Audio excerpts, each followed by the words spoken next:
Alors concrètement, la Parisienne est un assureur digital.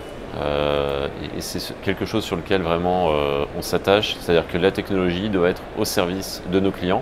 On fournit effectivement tous nos services 100% sous la forme d'API et le règlement, l'indemnisation des sinistres peuvent être automatisés grâce à notre blockchain. Donc on a mis en place et on travaille aujourd'hui avec une énorme diversité de partenariats qui sont en attente de ce type de service.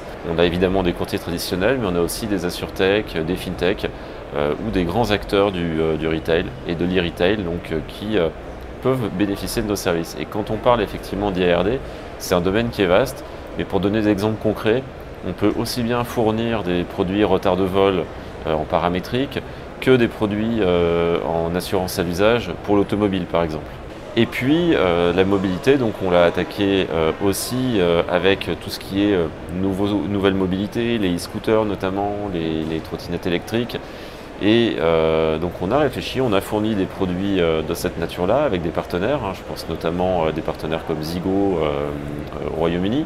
On en est arrivé à la même réflexion avec Sigfox autour de l'assurance à l'usage. C'est absolument incroyable quand on y regarde de plus près. Il y a des populations aujourd'hui qui sont pratiquement soit privées d'assurance pour des raisons financières, je pense notamment les jeunes conducteurs, ou des personnes qui ont passé leur permis récemment et qui se voient proposer des devis hors de prix. On s'est dit, mais comment est-ce qu'on peut, avec la technologie, l'IoT et le 0G et notre connaissance du risque, mixer tout ça pour changer une verticale. Et on a cette réflexion dans toutes les verticales. Vous procédez à une automatisation complète de la tarification. Comment vous faites? On a construit notre propre infrastructure technologique. La Parisienne Assurance, aujourd'hui, c'est 100 personnes, mais dans ces 100 personnes, c'est pratiquement 2/3 de profils techniques, informaticiens, data scientists, actuaires. Et donc, on a construit une plateforme, donc iPass, qui nous permet d'apaiser donc à la fois la tarification, la gestion des sinistres, enfin tout ce qu'on appelle donc la vie des contrats en quelque sorte.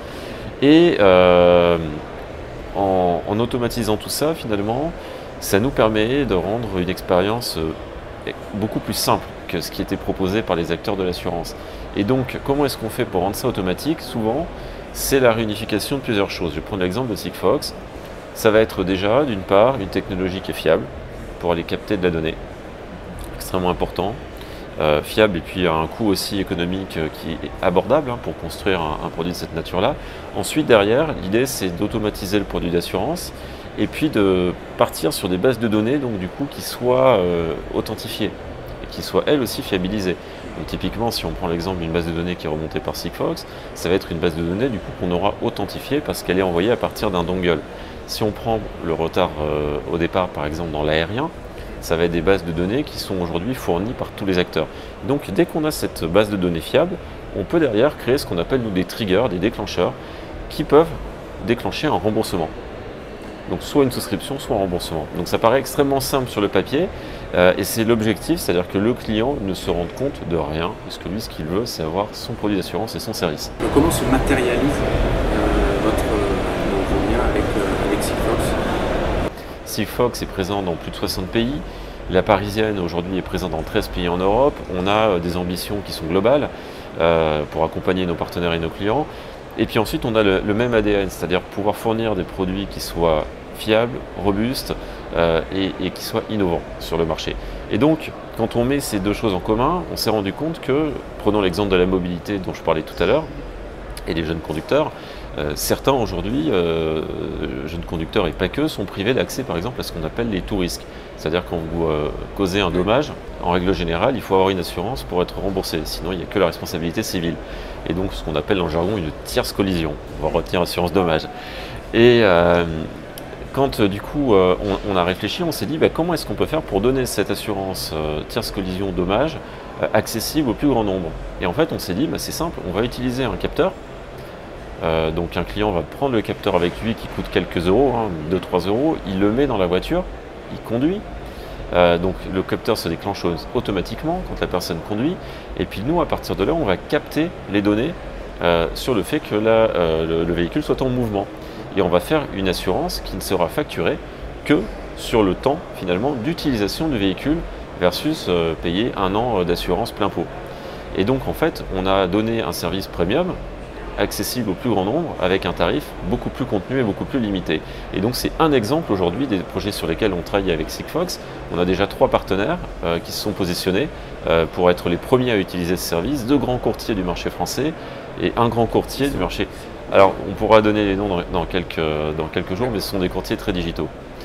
Et on a un acteur en Italie également, qui est un acteur historique indépendant, qui s'est positionné pour l'avoir. Et donc c'est une question de semaines pour que le produit soit lancé.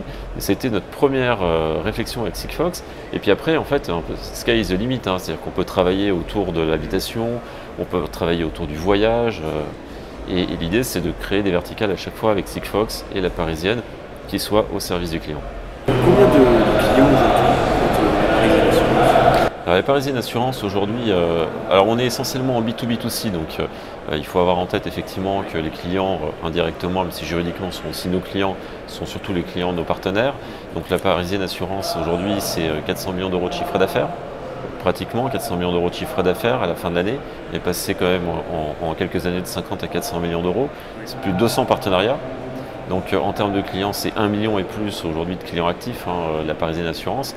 Et donc c'est une assurance qui a vocation, en marque blanche, à apporter des solutions à des partenaires B2B2C. Et c'est vraiment la métrique aujourd'hui qu'on regarde, plus le nombre de partenariats en B2B. Comment on peut être une assurance full digital? Quel est le processus de création? Parce que au final, la Parisienne Assurance, c'est une compagnie qui est quand même presque 2 siècles. Absolument, oui. Comment s'est passée cette transition-là, transition que vous avez réussi contrairement à beaucoup d'entreprises? Comment vous y êtes pris? Alors déjà, on a peu communiqué sur ce sujet-là et notamment sur cette transformation, mais effectivement, ça se traduit de manière très concrète. Quand on regarde les KPI aujourd'hui des AssurTech, des grandes boîtes technologiques, on se rend compte qu'il y a ce ratio 2 tiers de profil tech, 1 tiers de profil métier, qui est très important. Pourquoi? Parce que ça veut dire que c'est quand même là où on investit et là où on passe du temps. Aujourd'hui, la Parisienne, c'est ça. C'est 2 tiers de profil tech, 1 tiers de profil métier.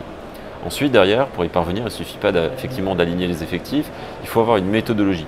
Et on a une méthodologie aujourd'hui, alors certains utiliseraient le terme d'agile, mais qui s'appelle la méthodologie bespoke, où on a 4 phases, et chaque phase est termée en quelques semaines pour permettre de délivrer notre promesse de faire des produits en moins de 10 semaines.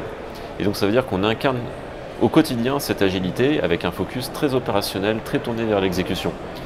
Et c'est comme ça aujourd'hui qu'on a la capacité finalement à devenir un acteur digital, avec d'un côté les effectifs, de l'autre côté l'APIisation. Donc on parlait d'iPaaS, de la blockchain privée. On met à disposition de nos partenaires des outils où ils peuvent suivre en fait la construction d'un produit comme un paquet FedEx, donc ce qu'on appelle notre bespoke portal, dont on est très fier.